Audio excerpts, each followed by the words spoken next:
Welcome to your Rally Point podcast. Organizations need a reason to exist, and people need a reason to care, but none of it matters if you can't connect the two. This podcast is where nonprofits, advocacy groups, and mission-driven organizations discover their rallying point. It is your go-to resource for mobilizing support, building authentic connections, and driving real results. So grab your coffee, get comfortable, and let's rally together to create the impact you're meant to make. This is your Rally Point podcast, brought to you by rallycorp.com. Hey, welcome back to your Rally Point podcast. James here, back with Jack. Hey, Jack. Hey, James. No weather talk today. No weather talk. Well, you just said weather, so now we got to talk about the weather. I do. It's gorgeous here in Seattle. There's no better place, I think, in the United States when it's 78 degrees and sunny. I love it. Well, Jack, I think you know this, but every Tuesday and Thursday, my buddy and I here in San Diego, we hike what's called Cowles Mountain, or the Mission Trails, but this morning we hiked Cowles. But anyway, I love it because we get on top of the mountain and it's all, as far as you can see, fog and a little bit of drizzle. And I'm like, hey, look at that. One of the San Diego seasons, foggy, May gray, and June gloom, they call it around here.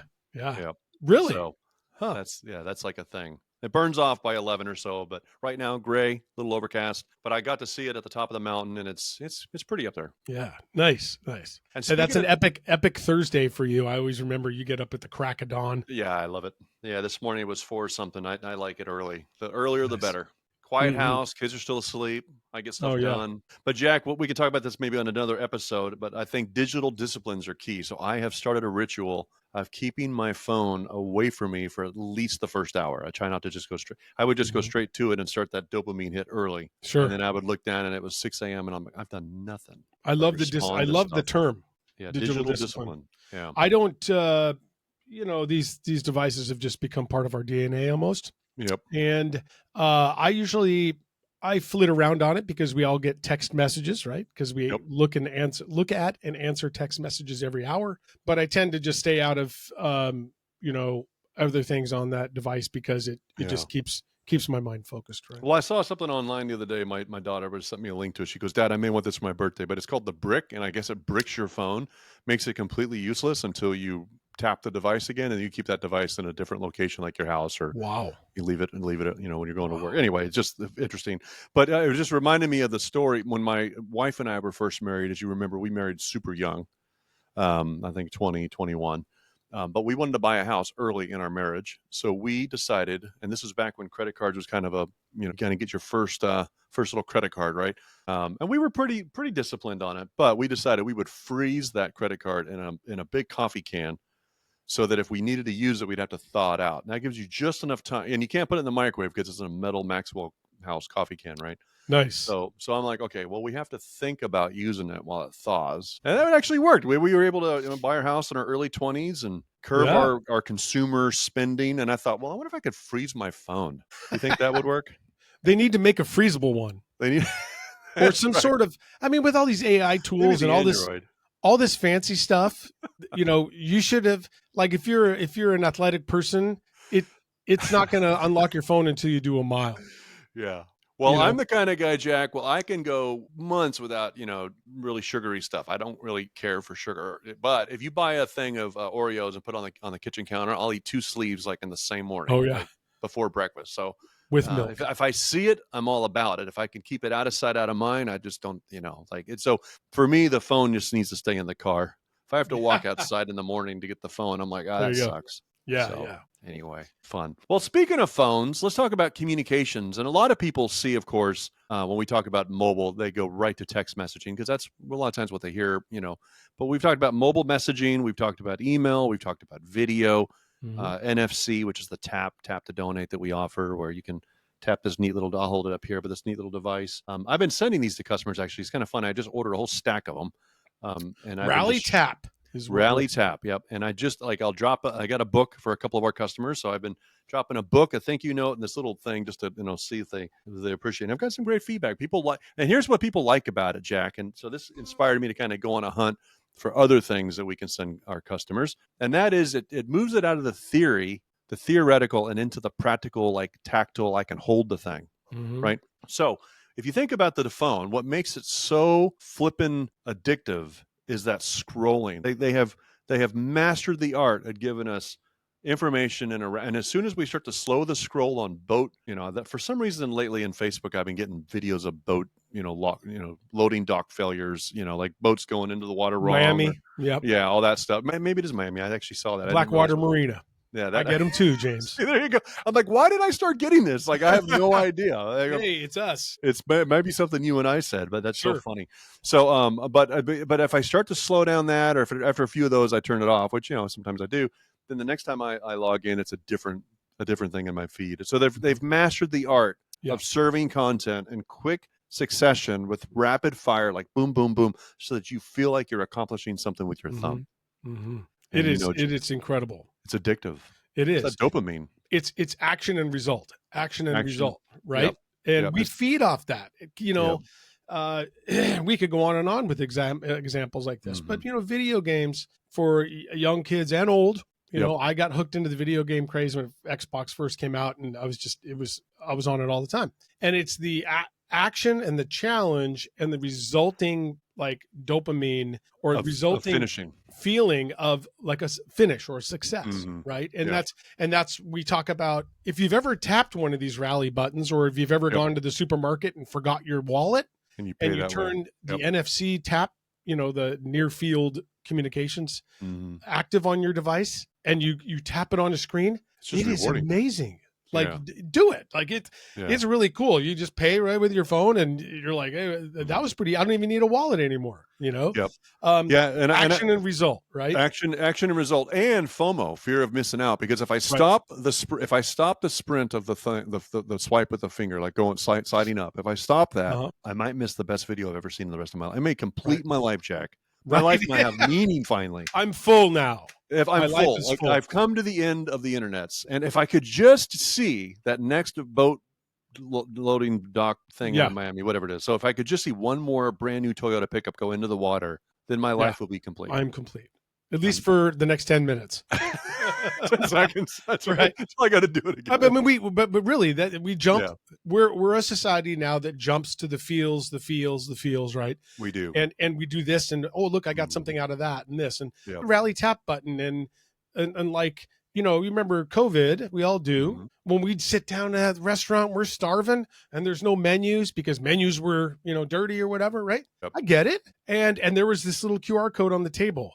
Yep. And people didn't even know what that stuff was, and all of a sudden they scan it, and up comes a menu. Holy moly, it's magic! Yeah. And they scroll through, right? So these actions and positive reinforcement for that action makes you feel good doing it. It does. Well, it was probably the mid '90s. I was going to try to get on eBay and see if I could find one and just buy it because I kind of think it was a hoot. Back in the mid '90s, they had this little device that came out, and it looked like a cat, a little white plastic cat, about yay long, and it would connect to your computer with a wire, and it would scan UPC codes. All right. Oh yeah. And so the idea was, you get your mouse, now you get your cat. I don't know why the cat. I always thought that was comical. I guess because you had the mouse, now you have the cat. But I got that so that I could index my library. I've got a pretty extensive library. I've just always been a book guy. So I'm like, I'm going to buy this thing and scan every UPC code and create a database of all my books so I know what I have. Right. I'm going to be able to, which was amazing. Now, of course, the iPhone makes that easy with a camera that just,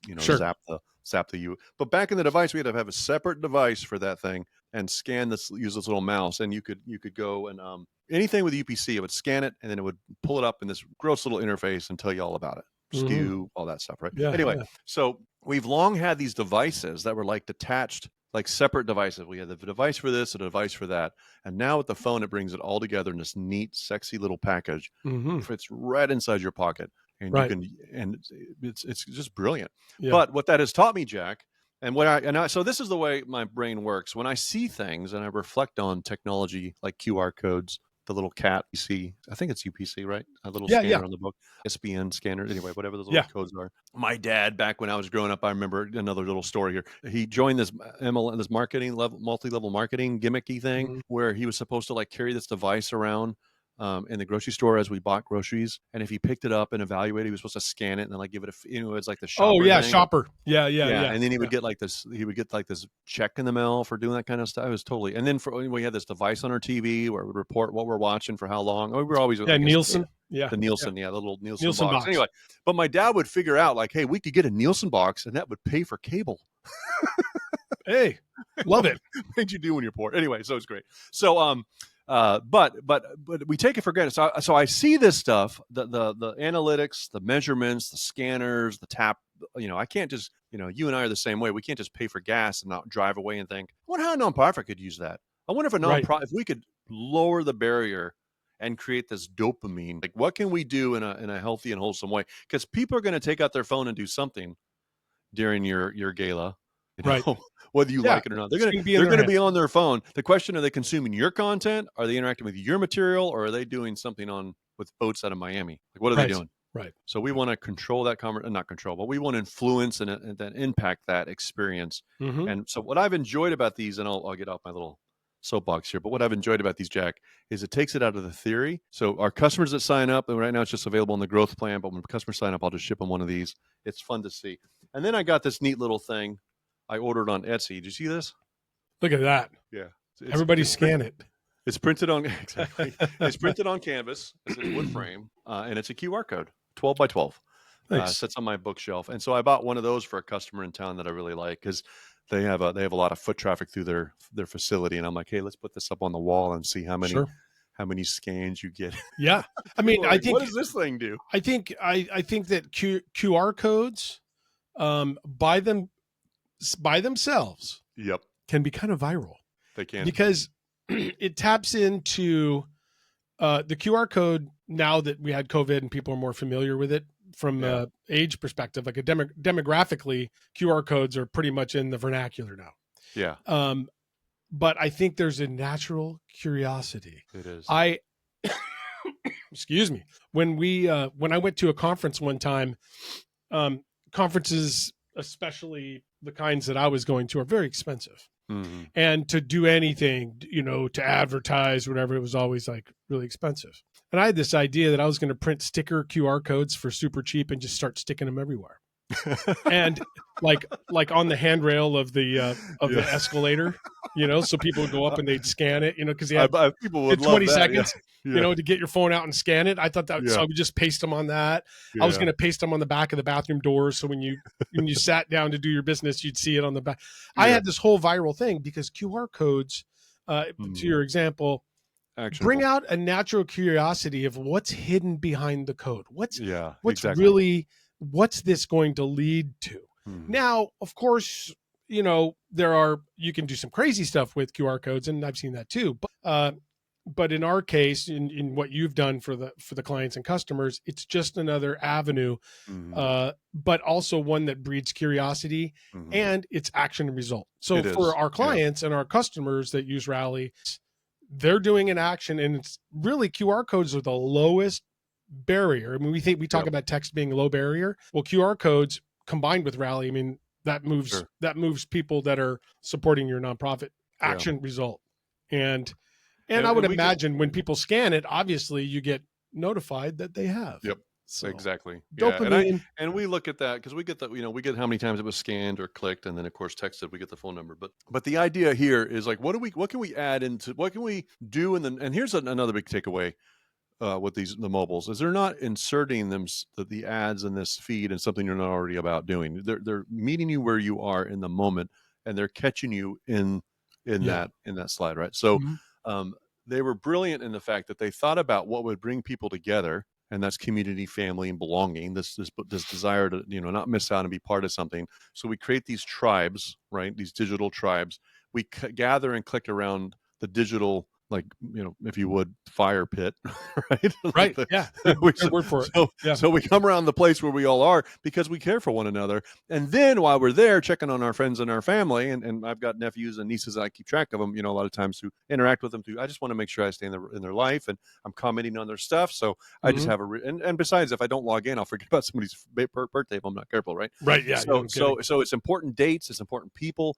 And then in the middle of that, they'll insert themselves, right? So the question is, and for a community college here, recently we printed some posters, same thing, which is a picture of a phone and a video, and it said, watch now, and a QR code. But there was a link, a QR code, and now an NFC tag on that sticker where people can tap, scan, or zap, right? and Yeah. get that video on their phone. And then how do we, from that video, move them to the next step? And because it's just the first step of a journey. Right. Maybe on the video, put a button. Right. So the key is like, how do we just capture their attention in the moment and then move them to the next moment? Not to compete with Facebook, because that's not going to happen. And like that's a nonprofit's not going to be able to compete with that level of content or that dopamine. But to give donors or supporters or people that are interested some immediate tactile feedback that they did something, it completed it, and it moved it forward. Right. So anyway, let me ask you a question. So James, if QR codes and NFC rally tap buttons are active, what's email? Yeah. Passive. Yeah, right? Passive. Passive. And I'm going to be a little hard on nonprofits here. Mm-hmm. If you're sending email passively on a scheduled email that goes out at 8:07 on Tuesday, you're not engaging people where they are. And I realize that people need to have email. Look, you and I send email. We're adding email to our platform. We have a number of customers using email, so we're not resist it. So you have to. It's a passive channel, and it's something that you do to pass along information, and you can include a lot of information in an email. Sure, but it gets opened, 1 out of every 10 times, right? Yeah. And so my question, to the nonprofits is, what are you doing to actively give those people that action and result for them? Yeah. And that's a hard thing, because it requires nonprofits to actually engage with Rally, for example. We talk about, we wrap everything up in these nice packages of NFC and the QR codes, and these are now actionable things. Action yields a very quick result for these nonprofits. Yep. But we kind of feel like, nonprofits are always a couple of years behind everyone else when it comes to deploying this kind of stuff. Yeah. But I would say that a nonprofit, can you imagine coming into a building or on, we've been to a few food banks and small pantries and things. Can you imagine one of the big semi trucks with a 4-foot by 4-foot QR code on the back door? Yep. And nothing else? Yeah, we have them on the fire trucks in LA now. One of our clients, the Firefighter Foundation there. But absolutely. And the thing, the key here is not one modality or one method. The key is to tie it into the broader strategy of what are you attempting to do, right? So sometimes, as I've said this before, but when you sell a hammer, everything looks like a nail.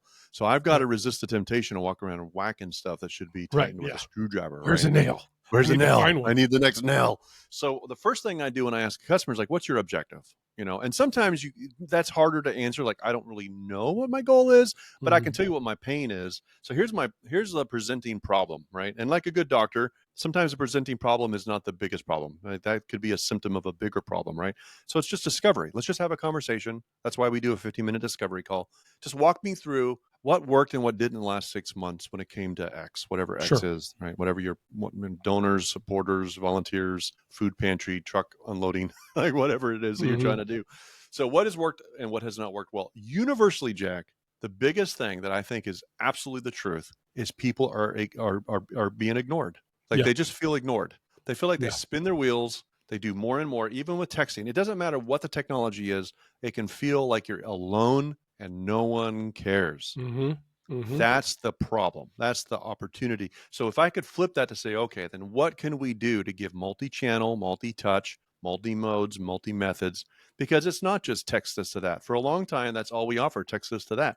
And then we realize, well, that works, but not as well as QR codes and text this to that, and taps and clicks. Right. So if I can scan, tap, click, or text, those are 4 modes on the same device that do the exact same thing. No more work on the nonprofit, but I can. So my point is like tying all the pieces together, because some people prefer email. So give them email. They do. And some people prefer text. Give them text. And some people prefer a phone call. You drop a voicemail. Like, don't make it hard. To your point of, and I'm an eternal sales executive, right? And so I have some methodologies that I use, but I'll tell you what, every day we all sell. We sell to our family, we sell to our spouse, we sell to our kids. So we're all salespeople in the end. We're all selling. But I would say that it's important to understand that when we ask somebody what's working for you and what isn't, the follow-up question to people that when we talk to nonprofits, when we talk to them about this kind of stuff is, what happens if nothing changes? Yeah. And when we talk about what change looks like, change could just be a QR code. Yep. So, but the question always goes out. I mean, we see the numbers and we see the nonprofit industry and we see the economy. What happens to your nonprofit if nothing changes? And so one of the things that we talk about here all the time is how easy it is to make a change. James can print a QR code for you. And just ship it. It's in the mail. I mean, it's in the mail.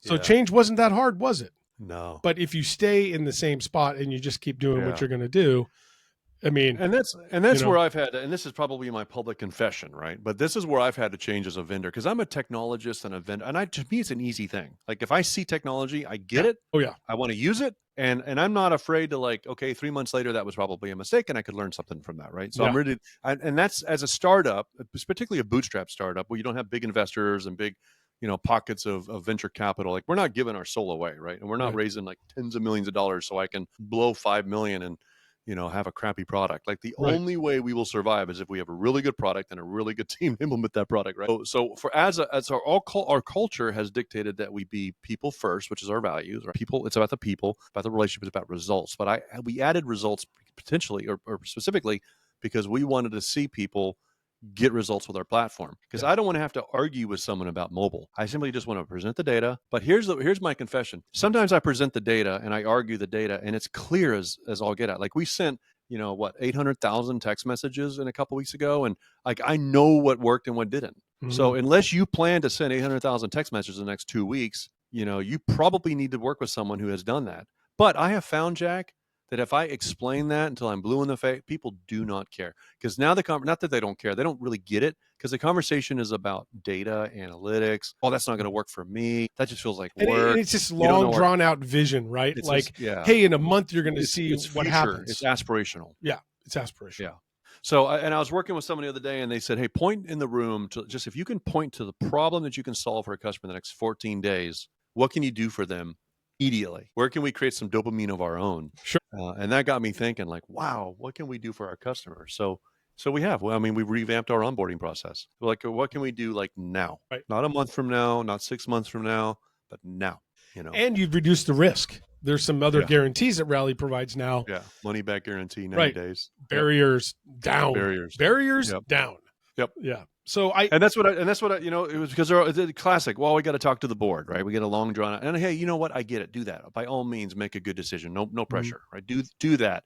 But basically, what you're communicating is, hey, we move really slow over here, and we need to analyze and talk. And I'm like, do that by all means. That's great. Right. I'm taking 10 customers this month, and only 10, and I'm going to personally build their campaigns, ship them a QR code, buy their thing on Etsy, like whatever it takes, even at a great loss. I don't care. But I'm going to personally be in the business and doing that. And you can either be in or out. Like, that's fine. That's great. But I can't help the folks that, I won't be able to improve your results in October if we start in October. Right. So we're going to have to do something a little bit. Or how about this call to action, right? Donate today. We've talked about my old father who I watch over, right? 84 years old, gets all this urgent stuff. It's in yellow envelopes, last chance, or, urgent, whatever. It looks like a bill, right? So to that end, to that example, I don't want to tweak people too much here, but imagine if a donor came to you and said, at the end of March, it's January, and end of the quarter, I do my finances with my wife. Yeah. And I'm going to run it by my wife and the kids if we can afford the $25 you're asking for, but I'll get back to you. A couple months later. Yeah. And imagine if you gave them the opportunity to easily, donate, and it was clear what kind of financial decision they were making, what type of commitment they were making. And I feel like that, while nonprofits, they're asking people to take action all the time, very quickly. And then it's funny, we do business with them, this kind of business to business type of stuff. And they're like, hey, it's going to be a couple months out, So I feel like the tools and the things that Rally's offering, the QR codes and some of these action and result really benefits the people that are doing the fundraising at these profits. Yeah. I mean, imagine going to, and this is why we started this podcast today. You're in charge of email and engagement, and you're part of the fundraising team. Imagine going to the weekly meeting and saying, I tried this tool out, and they've given me a QR code, and we've actually put it on, the grocery bags, or we put it on the front door or whatever, and it's actually showing some results. I mean, how good would that feel internally to the people that we work with at nonprofits to report on that, rather than just going to the board with a PowerPoint presentation? And hey, and we're learning too. Like, I would come in. I look at some of the early demos I was doing a couple of years ago, Jack, and I'm like, oh man, like I wouldn't, like it was just too aspirational. Like I'm going to return. Like I was on a personal, because of my own nonprofit, I was on a personal mission to help nonprofits cover their operating budget or base through a network of really high net worth, and it doesn't take a lot. It just takes a few. We call them ambassadors. But I sat out because I got tired of wondering if I could make payroll or not. Right. Or when we had this huge grant and we were depleting it, we could see the bank account going down, or the checks getting smaller and smaller. We were, getting less and less every year. And I knew it was inevitable, and I was stressful, and I hated that feeling. And I'm like, I will never be in a situation where I am dependent on things out of my control. I mean, there's so many things I can't control. What I can control, I will control, and I will master. So I sat out donor lifetime value, reduce donor churn, right? How do you keep donors from going away? How do I improve engagement in the moment? Like I sat out to do that, which is obviously why we built this company, because out of that pain, right? But then I would meet with people and I would project on them that aspiration of living. And I had accomplished some level of that, right? We had years of funding in the bank, self-financed and organic, bootstrapped. And that felt very freeing to me, right? And I wanted so bad to just explain to them, but until they lived their journey, they wouldn't, it was too far-fetched. Like I sat through a demo personally of another vendor that we're looking to buy. And the young man just kept talking these big ideas. And I'm like, brother, I don't mean any disrespect, but I don't believe you. Like this is too aspirational. Like what you're talking about sounds amazing, but I just can't believe it because I just can't get my head around this percentage or whatever you're saying, right? So what I've had to learn is bring it into the now and solve something immediate. And so for us, it's like, okay, we will create your first campaign. Here's a little template pre-written. Here's your social media graphics. But Jack, we've lowered the price. Okay, that didn't work. So we brought the price back up. We're actually doing another price increase next month because I'm like, you know what? We dropped the price, which to try to make it easy for people to decide, and they're still drawing the decision out, which just cost us money. So we're going to have to increase the price. Yeah. So, and we will. So we, that's fine. And so, okay, we did money back guarantees. We've done $1,000 donor matching. We've done 30, 60-day net terms. Like we've done everything we can and people still don't decide. And so here's what I've come to realize. It's not the mechanics of the deal that gets them hung up. It's that do I have the capacity tomorrow to do this thing? And how can you take this off my plate? And that's what we're in the mode of doing. Yeah. Our job is to make your life easier, not add more work to it, right? And and you were talking about bringing people together. Yep. And I had this vision of us helping our customers get their arms around it. Yeah. And I think that there's a lot of stress out there at nonprofits, right? Yep. I just became a director of a nonprofit down the street here. And I went to a 3-hour board meeting last night. Yeah. And when I left, 3 hours. And when I left, we formed a marketing committee. Yeah. And I still didn't feel like we had our arms around it. Yeah. And it's a lot. And I think for nonprofits out there, rally for our little corner of the world, text engagement and these tools that we have for Rally Tap and things, we're going to help get your arms around something. Yeah. We got to just get something easy and simple. And, and one of the things that we've committed is when we raise prices on the website, we don't raise them for our customers. So we have customers on our platform, Jack, getting $200-$300 for software for $25. I've had so many financial advisors say, why do you do that? That's bad business. Raise their price. And I'm like, because I'm committed not to. These are the people that moved early in our existence as a company, signed up. I'm not, they're in. Yeah. Like whatever they want. They get the whole thing, including, so they're paying, 10% what everybody else is paying. And that's great. I'm happy for them. I think that's right because, I want to reward action. But here's what I've learned about those folks is that I don't care if it's $2. They don't care about the price as much. I mean, obviously they got budgets, but what they want to know is they want to have trust that they're not going to look bad. It's not going to fail and that they can get their arms around it. And it's not just more work. Right. And or empty promises, right? Which is why we do the full money back guarantee. And, we have a very specific goal that we try to help you hit. But yeah, if we can make it tangible, like here it is, let's just get this in your lobby and then that's action. And then let's build on action. Yeah. Yeah. Action result, right? Action results. Let's reduce the barriers to people feeling good about engaging with the particular nonprofit. And if it's by QR code, so be it. Well, I'll wrap with this, Jack, but I built this really elaborate plan to go after and build this ambassador network of high net worth or mid-level donors that I can move up to, bigger gifts. And I had this, and the first couple of months of my plan, nothing was working. Like I had the systems, everything was there. It just wasn't really working. And I was like, what the heck? And I was like, I'm going to keep on it because I'm learning and I'm improving and I'm going to look back in 3 months and it's going to be a little bit more obvious. And I'm just going to keep going. And then lo and behold, out of the left field, not according to my plan, nothing I had planned for, other things started shaking free. It's like this action over here unlocked this action over there. And it was because I was taking these meetings that these people reporting to their network, and then these people were showing up that I hadn't even considered. And I'm like, well, maybe I'm just got to be open to the universe bringing me what I need, when I need it, as I need it. And maybe I don't know up front what that's going to look like, but I'm going to just act. Yeah. Small steps every day.